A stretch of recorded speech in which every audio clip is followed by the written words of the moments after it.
Welcome to the radio broadcast of The Seekers of Unlimited Life Ministry, hosted by me, Minister Les Barrett.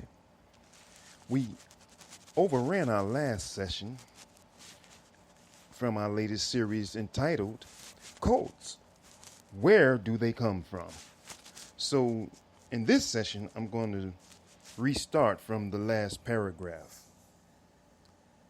Subsequent studies reveal that the brainwashing techniques being used by the Chinese were not new or magical. A lot of the techniques had been used before to torture people, and many of the psychological techniques have been used in destructive cults and sects for hundreds of years. Now, let's look at some other names.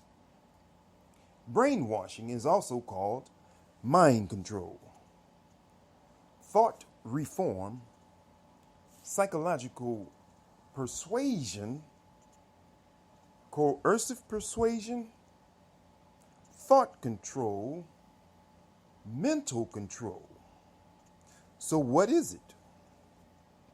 It's best thought of as a sense of techniques that are used, a series of techniques that are used over time to change a person's perception, cognition, emotions, decision-making, and behavior to such an extent that they have lost their freedom of choice. Vital concepts. There are a few important things to keep in mind. First of all, it's a series of techniques. It's not usually one single technique used, but rather a multitude of things going on at the same time.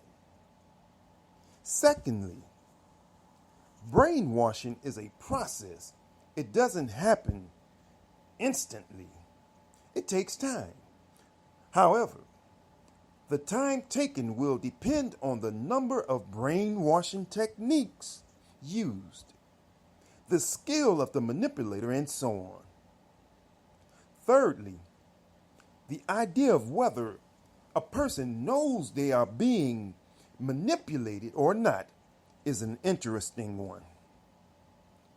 Steve Hassan, who has treated ex-cult members for over 20 years, make this interesting distinction. He likes to think of brainwashing techniques being used in situations where there is hostility, for example. With prisoners, the prisoner knows the person using the brainwashing technique is an enemy. He knows he's staying alive. His staying alive may depend on his changing his attitudes and beliefs. There may be physical torture and abuse, with pain being used as a strong motivator. The prisoner may even lie about his attitudes and beliefs to prevent suffering. However, during this process, if the threat of danger is removed, when the prisoner is free, it's usually easy for him to revert to his old beliefs. He suggests that mind control is different in that the manipulator is considered a friend or a helper of some sort. The person being manipulated becomes a willing participant. They are happy to go along with the advice and direction of the person who is supposedly helping them. This kind of situation is much more common in cults or in marriages where there is no gun to anyone's head and there may be no physical force or violence. For this reason, cult members do not believe that they are being brainwashed or mind controlled. The classical idea of brainwashing has to do with torture, force, and making people do things against their will.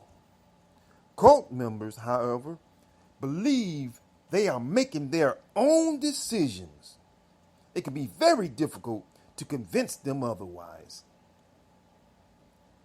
This distinction also becomes very important when trying to undo the brainwashing or mind control, because while the prisoner knows it was his enemy trying to manipulate him, the cult member or the husband or the wife believed that a friend was looking after them,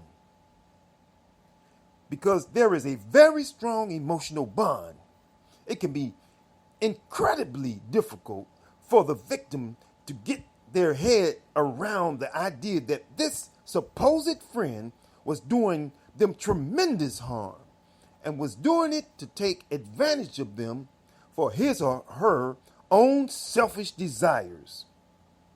It's very common that cult members, having left the group because they are disillusioned with something, continue to think of the leader as a good person, a helper, or even enlightened or godlike. Adding in a sexual relationship, which in terms of brainwashing mind control is considered sexual abuse because of the imbalance of power in the relationship, means that effects can be more profound. This next paragraph is not set in stone. Obviously, this distinction is not set in stone. For example, sometimes when cult members find out about what the leader is really doing, they have no difficulty recognizing the evil that is actually present. And some of the American prisoners mentioned above continued to believe in the ideas of the captors after they were released. This indicates that the Chinese were using the brainwashing techniques to good effect. Robert Lifton has studied the American prisoners of war extensively, and he outlines the process this way. Number 1, assault on identity. Number 2, the establishment of guilt. Number 3, the self-betrayal.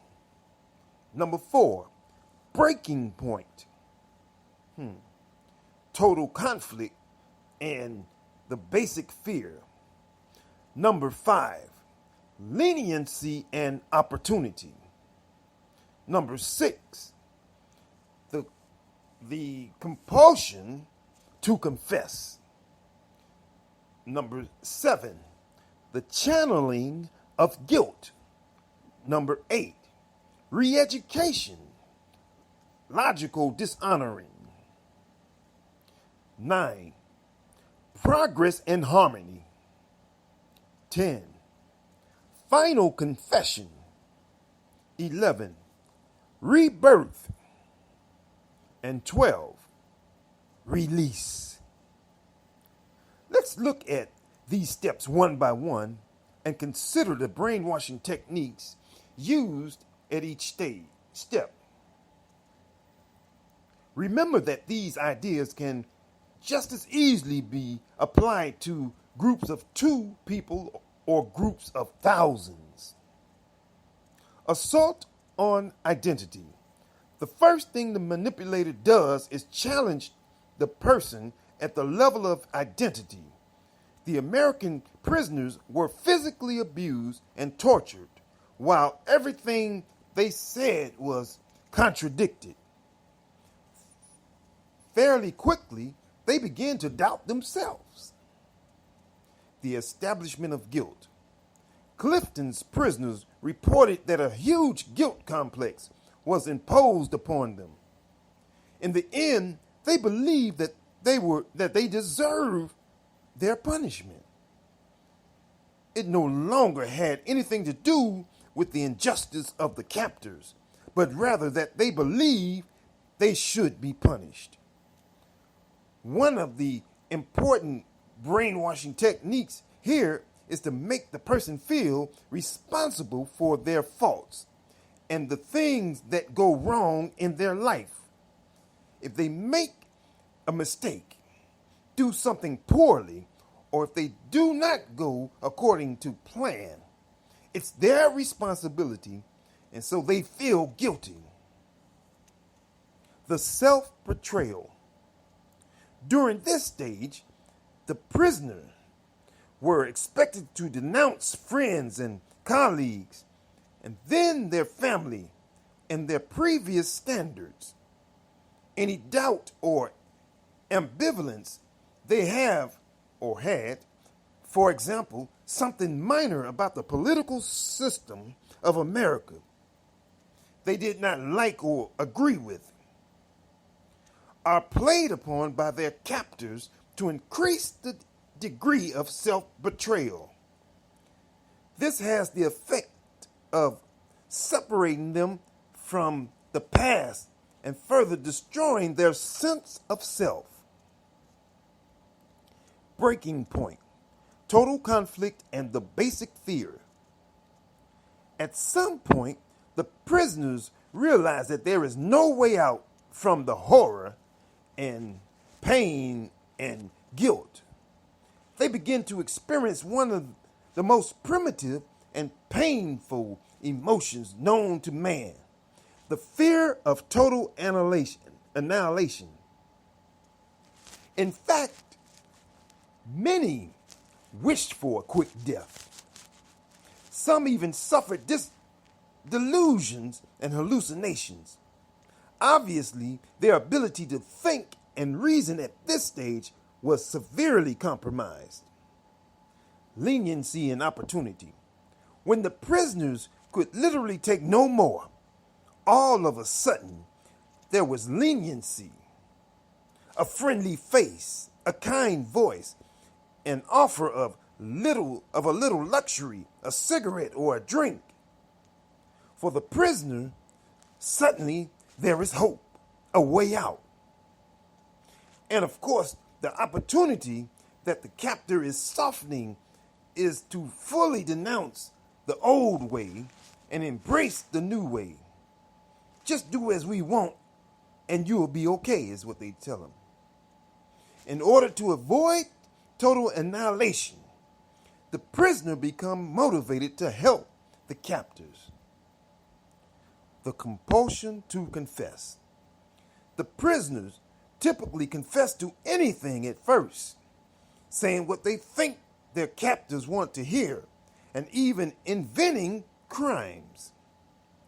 They feel they want to remove the evil from inside, the evil that makes their captors punish them. The confession gathered momentum, with the prisoner admitting to more and more. One of the brainwashing techniques used was to get prisoners to encourage each other to confess. The channeling of guilt. The prisoners reported that instead of just feeling guilt for their past actions, they began to feel guilt for who they were and for the set of beliefs they had in the past. They realized that their point of view was different from that of their captors. And the more they accepted their captors' way of thinking, the more they felt guilty for who they were. Re-education, logical dishonoring. The next of the brainwashing techniques was to go beyond feeling guilty to understanding their lives were a series of shameful acts, not only because they did not fit in with communist ideas, but also they were violating their own personal ideas. The idea is that each of us has a thesis, a personal creed, or ethic, as well as its anti